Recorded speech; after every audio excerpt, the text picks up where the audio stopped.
चाणक्य और चंद्रगुप्त की 38वां एपिसोड। आचार्य चाणक्य, चंद्रगुप्त, सूरजमल और सुकेतु बनी सुकन्या सभी सूरजमल के आश्रम के पास पहुंचे। उनके साथ तक्षशिला के कुछ कर्मचारी भी आ गए।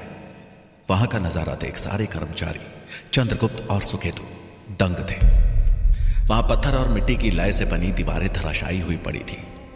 बांस की लकड़ी और पुआल से बनी छत टूटी पड़ी थी। मिट्टी के बर्तन टूटे पड़े थे।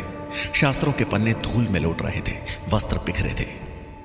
वहां बिखरी सभी चीजों का ऐसा हाल था कि उसका दोबारा उपयोग करना असंभव था। पूरा आश्रम तहस नहस पड़ा हुआ था। वहीं जंगल से रह रहकर हाथियों के चिंघाड़ने की आवाजें आ रही थी। जहां आश्रम का यह हाल देखकर सुकन्या और चंद्रगुप्त को मन ही मन गुस्सा आ रहा था, वहीं चाणक्य और सूरजमल ने शांत भाव से एक दूसरे को देखा और फिर टूटे हुए आश्रम की ओर देखने लगे। तभी तक्षशिला का एक सेवक दौड़ता हुआ आया और बोला, आचार्य, मैं जब यहां से गुजर रहा था तभी अचानक 2-3 हाथी यहां आ पहुंचे और आपके आश्रम में तोड़फोड़ करने लगे। उनके साथ कोई महावत भी नहीं था। ऐसा लग रहा था जैसे सभी हाथी प्रशिक्षित हैं और उनका उद्देश्य केवल आपका आश्रम ही तोड़ना था। ये देखते ही मैं आपकी खोज में दौड़ पड़ा। चाणक्य बोले, तुम्हारा धन्यवाद, अब तुम जा सकते हो। चंद्रगुप्त कुछ सोचते हुए चिंतित स्वर में बोला, आचार्य, ऐसा तो पहले कभी नहीं हुआ, फिर आज अचानक क्यों? कौन हो सकता है इसके पीछे? कहीं कोई षड्यंत्र तो नहीं? चाणक्य शांत भाव से बोले, पुत्र, समय ही इसका उत्तर देगा। चंद्रगुप्त को उनकी बातें समझ नहीं आई। सुकन्या भावुक नजरों से आश्रम को देखने लगी और फिर बोली, आचार्य, इस आश्रम से हमारी कितनी यादें जुड़ी हैं। जब मेरा सब कुछ समाप्त हो गया था तब इसी आश्रम ने मुझे आश्रय दिया था और आज ये टूटा पड़ा है। आचार्य चाणक्य मंद स्वर में बोले, पुत्री, अभी बहुत कुछ टूटना बाकी है। हौसला रखो, बस हौसले को टूटने मत देना। चंद्रगुप्त और सुकन्या को चाणक्य की बातें आज समझ नहीं आ रही थी, क्योंकि उनकी बातें भी आश्रम पर हुए हमले के विपरीत प्रतीत हो रही थी और वो शांत खड़े थे। उन दोनों ने अब चुप रहना ही बेहतर समझा। वहीं चाणक्य सूरजमल की तरफ देखकर बोले, कल से हम अपने आश्रम की मरम्मत का कार्य आरंभ कर देंगे। हम कुलपति से अवकाश की बात करेंगे ताकि हम सभी आश्रम का निर्माण जल्द से जल्द पूरा कर सकें। सूरजमल ने हां में सर हिला दिया। इधर मगध में सवेरे अमात्य राज दरबार की तरफ जा रहे थे। तभी मंत्री शंभुनाथ उनके सामने आकर खड़े हो गए। अपना रास्ता इस तरह से अचानक से रोके जाने के कारण अमात्य भड़कते हुए बोले, ये कैसा व्यवहार है मंत्री शंभुनाथ? शंभुनाथ बोले, व्यवहार पर ही चर्चा करने आया था महामंत्री जी। राजमहल में होने वाले सभी प्रकार के भोज की जिम्मेदारी मेरी होती है, तो फिर कल मुझे बिना बताए आपने सारा कार्यभार खुद क्यों संभाल लिया? अमात्य बोले, मंत्री शंभुनाथ, संभवतः आपको ज्ञात नहीं, दूसरे जनपदों से आए प्रमुखों की सुरक्षा की जिम्मेदारी एक महामंत्री की होती है और सुरक्षा का मतलब संपूर्ण सुरक्षा से उसमें भोज भी शामिल है। शंभुनाथ बोले, अगर ऐसा है तो फिर कल ही क्यों? क्या पहले कभी उनकी सुरक्षा का जिम्मा आपका नहीं था महामंत्री जी? अमात्य बोले, कल महाराज और मंत्रिमंडल के सदस्यों के साथ मिलकर हमने नियमों में बदलाव किए थे। अगली बार से आने वाले सभी प्रमुखों की सुरक्षा का जिम्मा हमारा होगा। शंभुनाथ हैरान होकर बोले, नियमों में बदलाव? क्या मैं मंत्रिमंडल का सदस्य नहीं? क्या नियमों में बदलाव करते समय मुझसे मंत्रणा नहीं की जानी चाहिए थी? अमात्य मुस्कुराते हुए बोले, मंत्रिमंडल के नियमों के अनुसार आपात स्थिति में महाराज के साथ कम से कम 2 मंत्री नियमों में बदलाव कर सकते हैं। आपको तो ज्ञात ही होगा। शंभुनाथ ने कटाक्ष करते हुए कहा, हाँ, मौजूदा हालात ही आपातकाल है। आजकल ऐसा एक भी क्षण नहीं है जहां आपात की स्थिति ना हो। वैसे इस मंत्रणा में अगर आप मेरी सलाह भी ले लेते तो शायद आपकी मेहनत और समय दोनों बच जाता। अमात्य बोले, अवश्य भविष्य में आपकी सलाह का भी ध्यान रखा जाएगा और पूरी कोशिश रहेगी आपके सुझावों को मंत्रिमंडल में शामिल करने की। परंतु इस समय राज दरबार के बाहर मंत्रणा करके आप हमारा समय नष्ट कर रहे हैं। दरबार चले? शंभुनाथ मुस्कुराते हुए बोले, अवश्य महामंत्री जी, समय बहुत ही मूल्यवान है।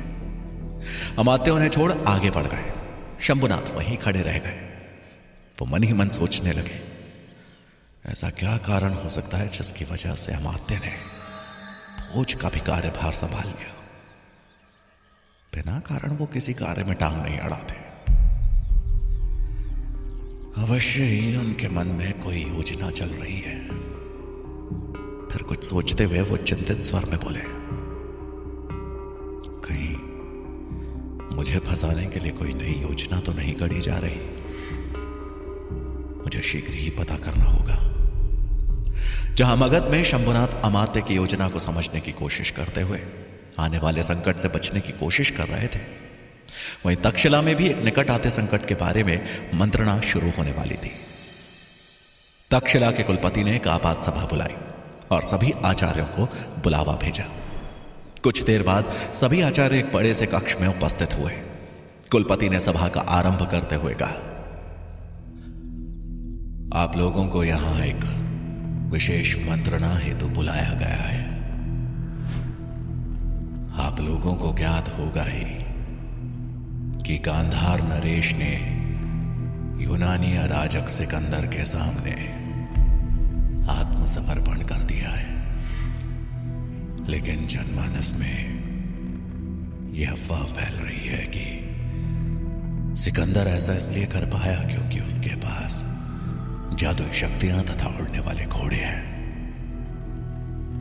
एक आचार्य ने कहा, जी कुलपति महोदय, मैंने सुना है कि सिकंदर सीरिया, मिस्र, बेबीलोन, बैटरिया और भी बहुत से राज्यों पर विजय पताका फहराते हुए गांधार तक पहुंचा है और ऐसा करना वाकई किसी चमत्कार से कम नहीं। इस बात को सुनकर सभी आचार्य आपस में खुसर पुसर करने लगे। कुलपति ने सबको शांत रहने के लिए कहा। वो बोले, आचार्य, आपको ये कथन शोभा नहीं देता। आवश्यकता है कि हम इसकी सत्यता की जांच करें, क्योंकि गांधार के बाद हिंदू कुश पर्वत है जो भारतवर्ष में प्रवेश करने का द्वार है, और उसके बाद है तक्षशिला। आचार्य गजानन ने लापरवाही भरे स्वर में कहा, कुलपति महोदय, मुझे तो लगता है कि ये सभी लोगों की उड़ाई हुई अफवाहें ही हैं। रही बात भारतवर्ष की, तो वो इतना बड़ा है कि उस पर अपनी सत्ता जमाना सिकंदर के वश में नहीं होगा। वो यहां आएगा तो मुंह की खाएगा। चाणक्य ने अपना मत व्यक्त करते हुए कहा, आचार्य गजानन, शत्रु को कभी छोटा नहीं समझना चाहिए। चींटी और हाथी की कथा तो आपने सुनी ही होगी। गजानन समझ गए कि चाणक्य उन पर ही कटाक्ष कर रहे हैं। उन्होंने प्रत्युत्तर देते हुए कहा, अवश्य आचार्य चाणक्य, परंतु शत्रु से डरकर जीना तो मूर्खता होगी। हमें तो शत्रु को पराजित करने की योजना पर विचार करना चाहिए। परंतु यह काम राजा का है, तो हम क्यों उनके कार्य में बाधा बने? चाणक्य ने वापस कटाक्ष करते हुए कहा, शत्रु से सावधान होना, शत्रु से डरना नहीं होता आचार्य। अफवाहें हमेशा डर को ही बढ़ावा देती है, और आप तो यह बात भली भांति समझ सकते हैं। गजानन ने उत्तर देने के लिए मुंह खोला ही था कि चाणक्य दोबारा बोल पड़े, और रही बात केवल राजा के कार्य करने की, तो आप गलत हैं। भारतवर्ष किसी राजा का नहीं, बल्कि उन कृषकों का है जिन्होंने इस पर हल चलाकर इसे उपजाऊ बनाया है। ये उन क्षत्रियों का है जिन्होंने मिट्टी के एक एक कण के लिए बलिदान दिया है। ये उन ब्राह्मणों का है जिन्होंने इस मिट्टी को साक्षी मानकर शिखा बंधन किया। ये उस बालक का है जिसने इस मिट्टी में लौट कर चलना सीखा है। ये उन महिलाओं का है जिन्होंने इस मिट्टी को अपना घर बनाया है। ये उन शिक्षकों का है जिन्होंने इस मिट्टी के रणभाकुरों को शिक्षा प्रदान की, और ये उन सभी का है जिन्होंने इस मिट्टी से मोह रखा, जो बड़े हुए, बूढ़े हुए और यही चिता हो गए। चाणक्य की एक सांस में कही बातों ने एक एक के हृदय में जगह बना ली थी। आचार्य ने कहा, वो बाहरी शत्रु है और उससे अपनी मातृभूमि की रक्षा करने का दायित्व किसी एक राजा का नहीं, बल्कि हम सबका है। गजानन बोले, ठीक है, फिर आप ही सुझाव दें कि क्या करें, क्योंकि हमें तो सर्वप्रथम राजा का कार्य करना ही उचित लगता है, वो हमारे प्रतिनिधि हैं। चाणक्य बोले, प्रतिनिधि का बल एक सैन्य शक्ति में समाहित होता है। अगर सैन्य शक्ति धराशायी हुई तो प्रतिनिधि अपने घुटने टेक सकता है। उस पल आप क्या करेंगे आचार्य गजानन? क्या आप भी घुटने टेक देंगे या एक नागरिक होने का फर्ज अदा करेंगे? गजानन को कोई भी उत्तर देते नहीं बना। तब चाणक्य कुलपति महोदय की तरफ मुड़े और बोले, महोदय, आपका सुझाव अच्छा लगा। हमें सर्वप्रथम सिकंदर की सैन्य शक्ति, उनकी योजनाओं का विस्तार, सबका आकलन करना होगा। गजानन ने कटाक्ष करते हुए कहा, क्या आप सिकंदर के खेमे में जाएंगे पता करने? चाणक्य मुस्कुराते हुए बोले, अगर मैंने बीड़ा उठाया है और मुझे मगरमच्छ के मुंह में भी जाना पड़े तो जाऊंगा, लेकिन किसी पर खतरा नहीं आने दूंगा। आपको इतना व्याकुल होने की आवश्यकता नहीं है। भले ही आपको अपने राजा पर भरोसा है, लेकिन मुझे स्वयं पर भरोसा है। मेरे रहते बाहरी शत्रुओं को कभी भी भारतवर्ष में फलने फूलने नहीं दिया जाएगा। गजानन ने दोबारा कटाक्ष करते हुए कहा, फिलहाल तो आपकी बातों में ही भारतवर्ष खतरे में दिख रहा है। यह भी तो हो सकता है कि सिकंदर गांधार से ही वापस लौट जाए। चाणक्य शांत भाव से बोले, आपकी बात भी सत्य है आचार्य। भारतवर्ष को खतरा तो है, बाहरी शत्रुओं से नहीं तो भीतरी आघातों से तो है ही।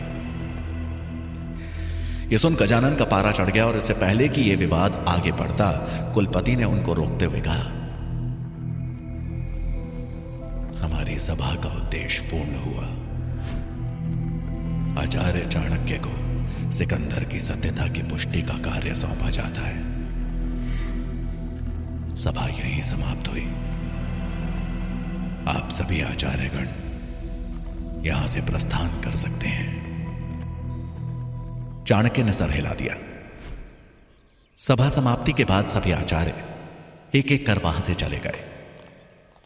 चाणक्य ने कुलपति को अकेले में रोक लिया और बोले, महोदय, सूरजमल के आश्रम को हाथियों द्वारा तहस नहस कर दिया गया है, इसलिए उसकी मरम्मत के लिए मुझे सूरजमल, चंद्रगुप्त और सुकेतु की जरूरत है। हमें कुछ दिनों का अवकाश चाहिए। कुलपति बोले, अवश्य आचार्य, अगर आवश्यकता हो तो आप तक्षशिला के सेवकों का भी इस्तेमाल कर सकते हैं। आचार्य चाणक्य मना करते हुए बोले, नहीं महोदय, वो सेवक तक्षशिला के हैं और मैं व्यक्तिगत कार्य में उनका उपयोग नहीं करना चाहता। कुलपति बोले, ठीक है, जैसा आप उचित समझे। दोनों ही वहां से प्रस्थान कर गए, लेकिन आचार्य गजानन ने छुपकर उनकी बातें सुन ली थी। आश्रम में चारों के काम करने की बात सुन वो अभी हुए विवाद को मानो भूल गए। उनके चेहरे पर एक कुटिल मुस्कान थी। इधर मगध में शंभुनाथ ने मुरा को अपने राजकक्ष में बुलाया। मुरा बोली, मंत्री जी, कल मैं आपको ढूंढने गई थी लेकिन आप नहीं मिले तो मुझे चिंता हो गई।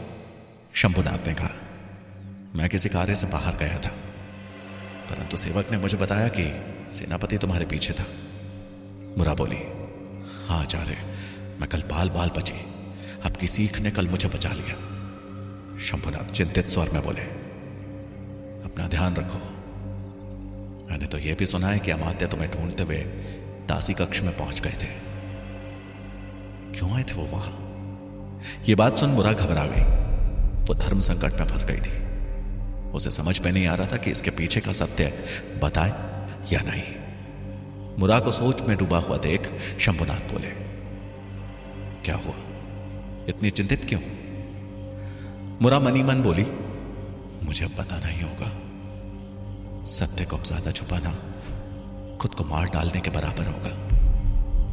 उसने हिम्मत जुटाई और बोली, मंत्री जी, सच्चाई यह है कि मेरे जीवन का एक बहुत बड़ा सच है जो मैंने सबसे छिपा कर रखा। यही कारण है कि मैं कभी महाराज के सामने नहीं आना चाहती। मुरा की बात सुनकर शंभुनाथ चकरा गए और बोले, ऐसा कौन सा सच है? तुम मुझे खुलकर बता सकती हो, घबराओ मत। मुरा रोते हुए बोली, मंत्री जी, मैं अवंती की पूर्व राज नर्तकी हूं। आज से कई साल पहले जब महाराज धनानंद ने अवंती को अपने अधिकार में लिया तो उन्होंने मुझे भी बंदी बना लिया था। पूरे 1 माह तक मैं उनके लिए उपभोग की वस्तु थी। एक दिन मैं मौका पाकर अवंती से भाग गई और वज्र नगरी में जाकर रहने लगी। और वहां मुझे पता चला कि मैं मां बनने वाली हूं। 9 माह बाद मैंने एक पुत्र को जन्म दिया। मैं यहां आना नहीं चाहती थी, लेकिन हालात ने मुझे यहीं लाकर पटक दिया। ये कहते कहते मुरा रो पड़ी। शंभुनाथ हैरान होकर बोले, मतलब तुम्हारा पुत्र महाराज धनानंद का पुत्र है? मुरा ने हां में सर हिलाया और राजा के कक्ष में हुई पुष्प वाली घटना और राजा ने उसे कैसे पहचाना, अमात्य को उन पर क्यों शक है, सारी घटना मंत्री शंभुनाथ को बता दी। शंभुनाथ बोले, ये तुमने क्या किया? महाराज न जाने कितनी ही स्त्रियों के साथ सोए हैं, लेकिन किसी ने भी उनके पुत्र को जन्म देने की गलती नहीं की। और तुमने एक नर्तकी होकर, यदि ये सत्य किसी के सामने आ गया तो अनर्थ हो जाएगा। मुरा सर झुकाए खड़ी थी। वहीं शंभुनाथ गहरी सोच में पड़ गए।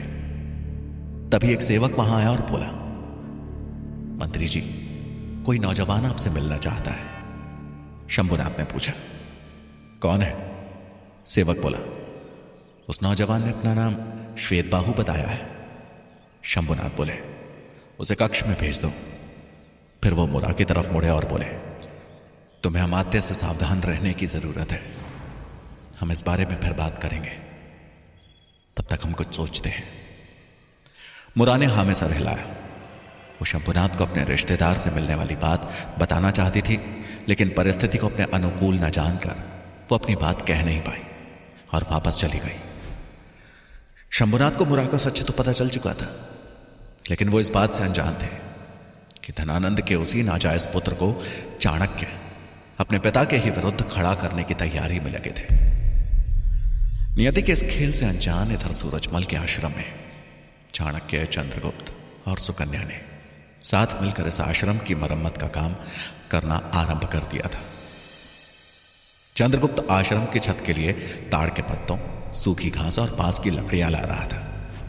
वहीं चाणक्य उन सामानों को व्यवस्थित ढंग से सजा रहे थे। सुकन्या बर्तनों और वस्त्रों का इंतजाम कर रही थी। सूरजमल को वहां ना देखकर चंद्रगुप्त ने पूछा, आचार्य, सूरजमल कहाँ है? वो कहीं दिखाई नहीं दे रहे। चाणक्य बोले, मैंने सूरजमल को किसी कार्य हेतु भेजा है।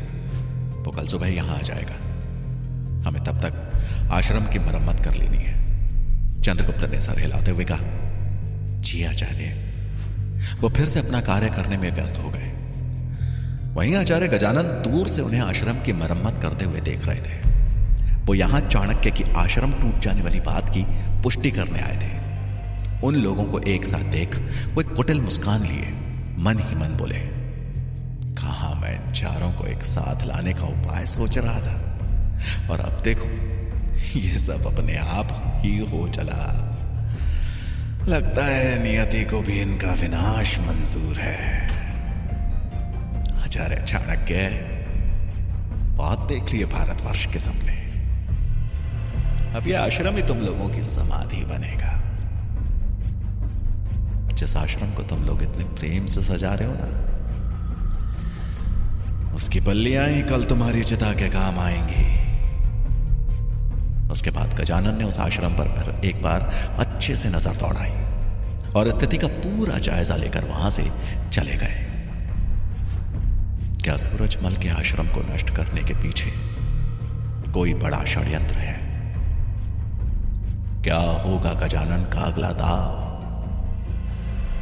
क्या चाणक्य आचार्य गजानन की योजना को विफल कर पाएंगे, या फिर चंद्रगुप्त के साथ हो जाएंगे षड्यंत्र का शिकार? जानने के लिए सुनिए।